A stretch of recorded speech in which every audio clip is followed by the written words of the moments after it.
I can't go back to you, my friend. Don't even ask, don't play pretend. Rick sat alone in his rented apartment, realizing that his comfortable, secure, and carefree life had come to an end. Yet, he did not feel guilty, though he bore direct responsibility for the divorce. But was he truly happy in marriage? No. Perhaps it was just convenient for him. He met his wife, Claire, at a friend's wedding. He wouldn't have noticed the girl with a solid build. She wasn't his type. She approached him, offered to dance. There was nothing special about her. Claire had a good sense of humor.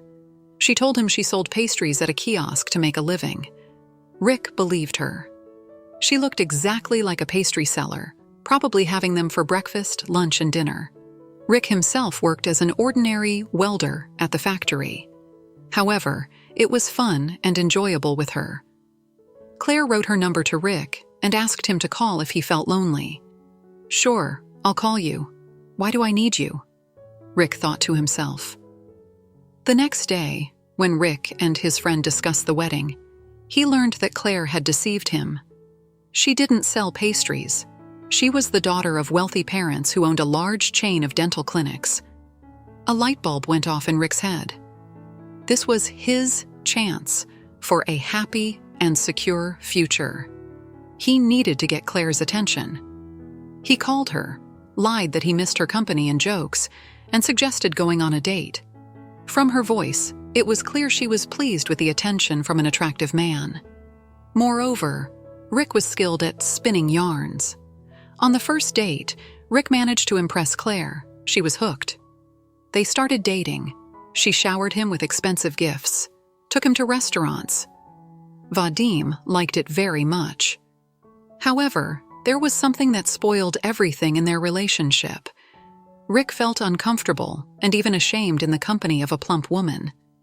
She was 25 years old, but she'd already let herself go.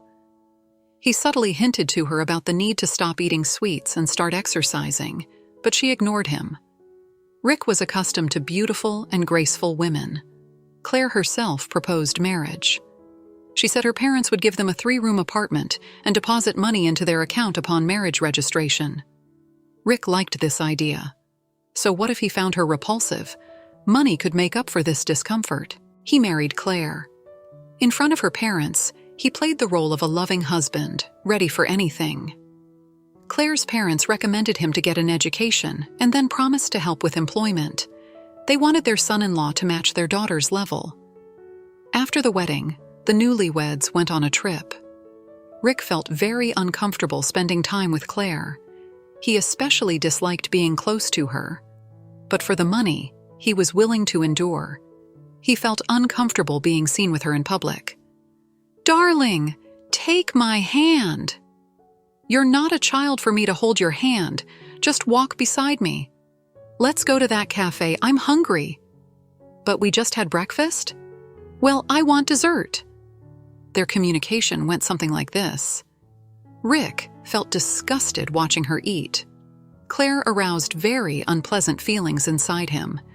When she approached him with affection and kisses, he just wanted to run away. After forced intimacy with her, he felt bad, as if he had repaid a debt to collectors. It was very unpleasant for him. Just a week after such a vacation, Rick wanted to escape. In the evenings, he started going out for walks under various pretexts, leaving his wife alone to yearn in the room. Rick believed that fidelity wasn't necessarily required in marriage. He thought that by marrying such an unattractive woman, he could experience intense emotions on the side, but at her expense. Rick acquainted himself with other women while his wife rested in their room. He favored married women, lonely and idle, vacationing without their husbands. He spoke beautiful words and seduced them. Then he returned to his wife in the room as if nothing had happened. He believed that his extramarital affairs helped the marriage. He could imagine being in her place with another woman. Claire had no suspicion of his deceit. So went their family life. Rick lived for his pleasure, betraying at every opportunity, while his wife idolized him and believed in him. Rick enrolled in college and found a job at his in-laws' clinic. He always vacationed at his wife's expense, without any twinge of conscience. The parents issued them an ultimatum regarding the necessity of having a child, or else they wouldn't provide financial assistance. Rick strongly disliked this condition. Pregnancy wasn't happening for his wife. Rick was relieved because he didn't want to become a father, but he blamed her for it. He said that since she was so overweight, it was her fault. She cried. She decided to undergo an examination with an endocrinologist. Serious health problems were revealed. Her parents sent her to a clinic for treatment in the capital. Rick didn't waste any time. "At last, the fatty has left. I can finally breathe," he told his friend. "Don't you care about her at all?" "No. She means nothing to me. How can someone look so awful with that much money? She let herself go and thinks I'll love her like that. Men love with their eyes, and I'm no exception. I can't get excited seeing rolls of fat all over her body. During our time together, she gained even more weight, eats like a hippo, and looks terrible. Maybe you should divorce her?" "No, I'll live as long as I can. I like the life of luxury." "Then let's go to the club tonight. I'll invite some girls. We'll have a blast." "Of course. I'm all in."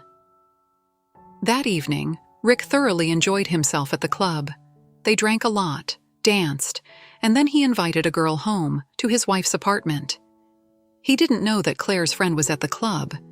She stealthily photographed the moment of Rick kissing the girl and sent it to her friend. In the morning, Rick woke up with a headache. His guest was already taking a shower. Someone rang the doorbell. Rick threw on a robe and went to answer it. His wife's father was standing on the doorstep. It was evident that the man was furious. "How could you do this to my daughter? Because of you, she overdosed on pills at the clinic, barely survived. We've given you so much, and all this time you've been humiliating our daughter. That's it. Claire doesn't want to see you anymore. Pack your things immediately and get out of the apartment. From today, all your accounts and cards are blocked, and you no longer work for us. Claire will recover and file for divorce." At this very inappropriate moment, the girl from the bathroom emerged. "How dare you bring a lover here?" Claire's father shouted. He slapped Rick across the face. "Both of you leave immediately. I'll have cleaning come in after you. Let them scrub everything thoroughly. You have no conscience whatsoever." Rick remained silent, not attempting to justify himself. He said something to the girl, and she quickly gathered her things and rushed out of the apartment first. Rick packed his things under the watchful eye of his wife's father and left too. He felt miserable. No, he didn't feel sorry for his wife. He regretted that he would have to live from paycheck to paycheck again and work at the factory. He needed to be smarter, to have affairs discreetly so that no one would suspect. He dropped out of college because he couldn't afford it. After the divorce, he indulged in short flings for a while, and then he married a woman with 3 children. He would move in with her to her apartment. He would try his hardest to portray the head of the family, but he would never earn respect. She would understand his essence in a few years and divorce him.